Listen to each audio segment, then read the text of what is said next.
everyone! Welcome back to my YouTube channel! මේ තමයි අපේ නෝර්වේ රෝඩ් ට්‍රිප් එකේ අන්තිම දවස. එහෙමත් නැත්නම් නෝර්වේ vlog series එකේ අන්තිම vlog එක.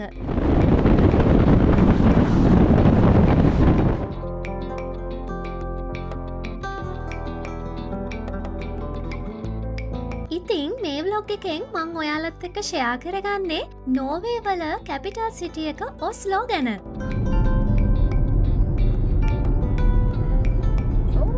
මේ තියෙන්නේ අපේ 6 වෙනි දවසේ රූට් එක. ඇත්තටම කිව්වොත් මෙතන 6 වෙනි දවසේ වගේම ඊට පහුවෙනිද රූට් එකක් තියෙනවා. ඉතින් 6 වෙනි දවසේ අපි අපේ ජර්නි එක පටන් ගන්නේ එල්ස්ටා කැම්පින් කියන කැම්ප් සයිට් එකෙන්. මොකද අපි කලින් දවසේ හිටියේ එතන. ඉතින් එතන ඉඳලා අපි එනවා නෝර්වේ වල ඔස්ලෝ සිටි එකට. කැම්ප් සයිට් එකේ ඉඳලා ඔස්ලෝ වලට එන්න අපිට පැය 3ක 3:00 වගේ ඩ්‍රයිව් එකක් තිබුණා. මේ දවසේම අපි ඔස්ලෝ වල ටිකක් ඇවිදලා කරලා ඊට පහුවෙනිදට අපි ඔස්ලෝ ඉඳලා අපේ මේ රෝඩ් ට්‍රිප් එක පටන් ගත්ත සිටි එක වෙන නෝර්වේ වල ක්‍රිස්ටියන්සෑන්ඩ් කියන සිටි එකට එනවා. ක්‍රිස්ටියන්සෑන්ඩ් වලදී අපි මේ රෝඩ් ට්‍රිප් එකට යූස් කරපු කාර් එක රිටර්න් කරලා එතන ඉඳන් ෆෙරි එකේ ආයෙත් ඩෙන්මාර්ක් වලට එනවා. ඒ තමයි අපේ රෝඩ් ට්‍රිප් එකේ අන්තිම දවසේ රූට් එක.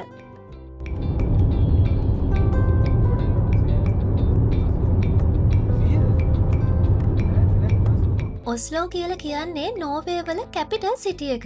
එහෙමත් නැත්නම් නෝර්වේ වල විශාලතම සිටි එක.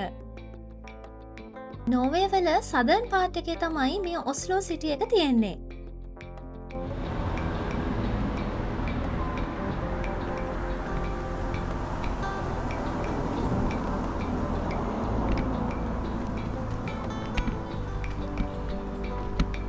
ඔස්ලෝ වලට ඇවිත් අපි මුලින්ම ගියේ ඔස්ලෝ බොටැනිකල් ගාඩන් එකට.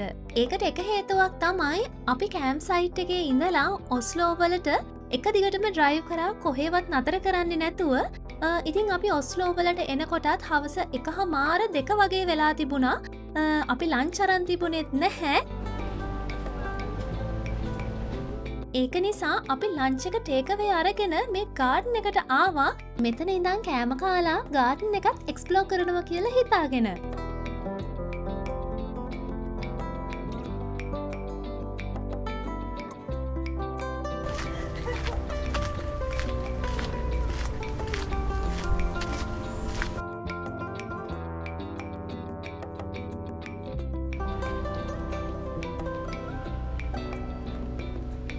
එහෙනම් අපි යමු මේ ගාඩන් එකේ මොනවද එන්නේ කියලා බලන්න.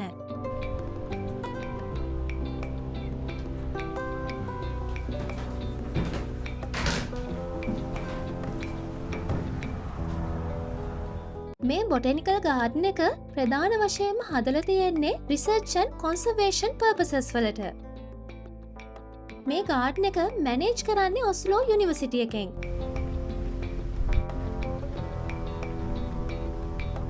ඒ වගේම මේ බොටැනිකල් ගාඩන් එක තමයි නෝර්වේ වල තියෙන පරණම බොටැනිකල් ගාඩන් එක.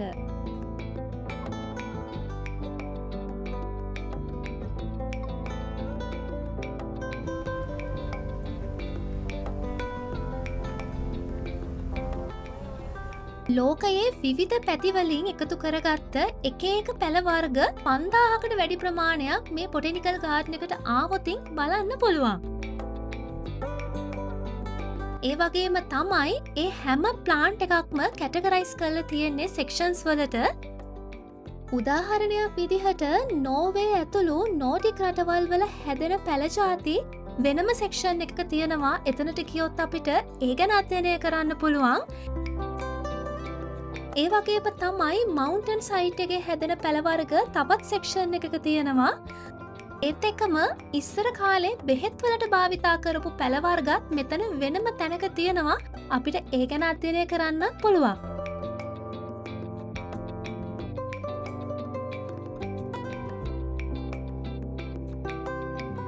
වැදගත්ම දේ තමයි මේ ගාඩන් එකට එන්ට්‍රන්ස් ෆ්‍රී.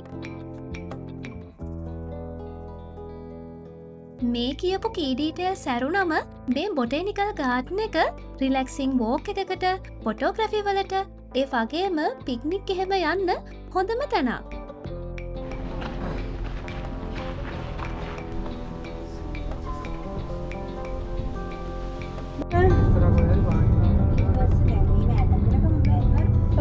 හිතුවට වඩා වැඩි වෙලාවක් අපි ගාඩන් එකට වෙලා හිටියා. ඊට පස්සේ දැන් මේ අපි යන්නේ ඔස්ලෝ සෙන්ට්‍රම් එකට. ඒ කියන්නේ ඔස්ලෝ වල most active site එකට. ඔස්ලෝ වල major attractions හුඟක් තියෙන සෙන්ටර් එකේ.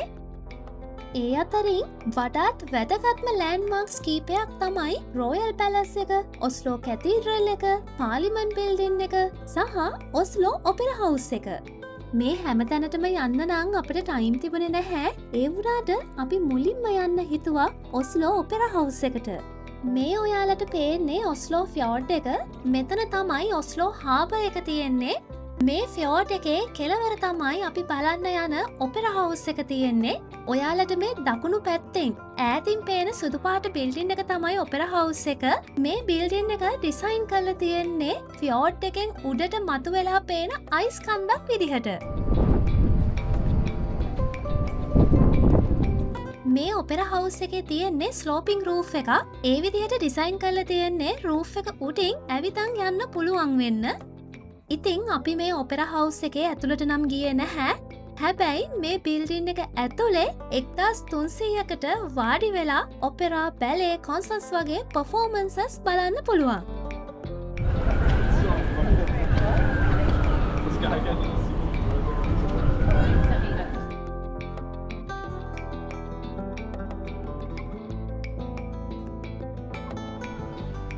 ඊළඟට අපි ආවා ඔස්ලෝ සෙන්ට්‍රම් එකේ ඉඳලා වෝකින් ඩිස්ටන්ස් තියෙන තවත් ලස්සන තැනකට. මෙතනට කියන්නේ මගේ ප්‍රනවුන්සියේෂන්ස් හරිනම් ඩැම්ස්ට්‍රේලර් ඇන්ඩ් ටෙල්ටර්ස් පාර්කෙන් කියලා. අපි කලින් බලපු ඔපෙරා හවුස් එක ඔස්ලෝ වල මොඩර්න් ලෑන්ඩ්මාර්ක් එකක්. මේ අපි දැන් ඇවිත් ඉන්නේ ඈත අතීතයේ ඔස්ලෝ වල තිබුණු රෙසිඩෙන්ෂල් ඒරියා එකකට. මේ ඒරියා එක ඒ විදිහටම තාමත් ප්‍රිසර්ව් කරලා තියෙනවා.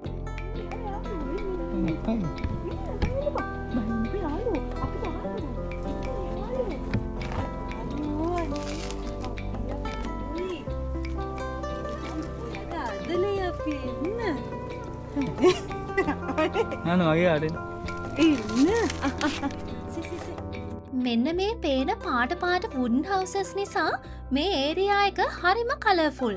ඒ වගේම තමයි හරිම කාම් ඇන්ඩ් ක්වයට් වයිබ් එකක් තමයි මෙතන තියෙන්නේ. එක පැත්තකින් බැලුවම කාර්යබහුල සිටි එකක් ඇතුලේ තියෙන නිස්කලංක පුංචි ගමක් විදිහට මෙතන හඳුන්වන්නත් පුළුවන්.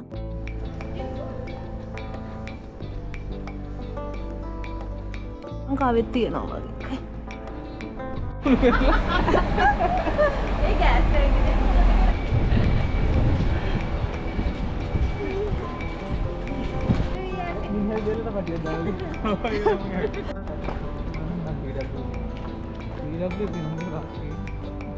ඊළඟට අපි ආවා තවත් විශේෂ තැනකට. මේ තමයි ඔස්ලෝ රෝයල් පැලස් එක. නෝර්වේ පාලනය කරන රජතුමාගේ ඔෆිෂියල් රෙසිඩන්ස් එක.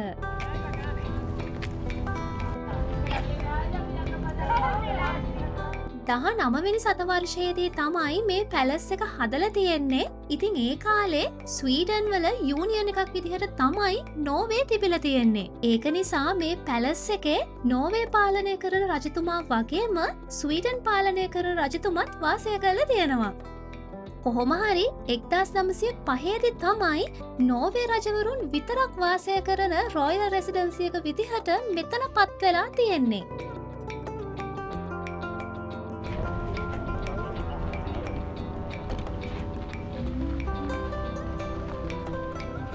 රෝයල් පැලස් එක ඇතුළට ගිහිල්ලා බලන්න පුළුවන්. හැබැයි අපි නම් ගියේ නැහැ. හැබැයි මේ පැලස් පාර්ක් එකේ ඇවිදලා කරලා ටික වෙලාවක් ඉඳලා අපි එතනින් ආපහු ආවා.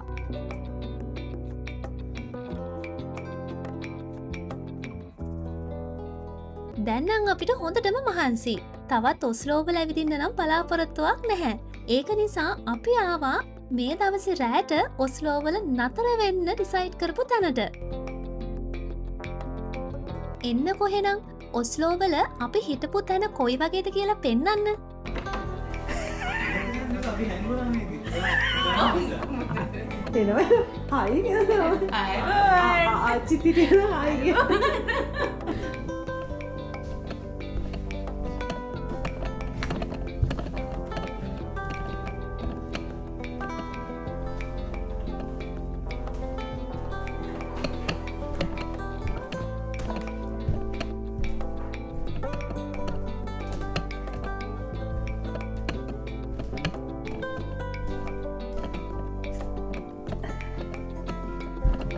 අපි මේ හිටපු ගෙදර අයිති කෙනාට ෆාම් එකක් තියෙනවා.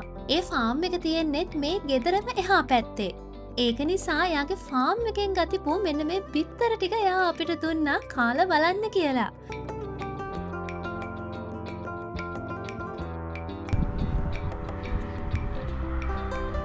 මේ ඊට පහුවෙනිද උදේ. මේ වෙද්දී අපි ලෑස්ති වෙන්නේ ඔස්ලෝ ඉඳලා ක්‍රිස්ටියන් සෑන්ඩ් වලට යන්න. ඉතින් අපිට පැය 6කට වඩා වැඩි ඩ්‍රයිව් එකක් තියෙනවා ක්‍රිස්ටියන් සෑන්ඩ් වලට.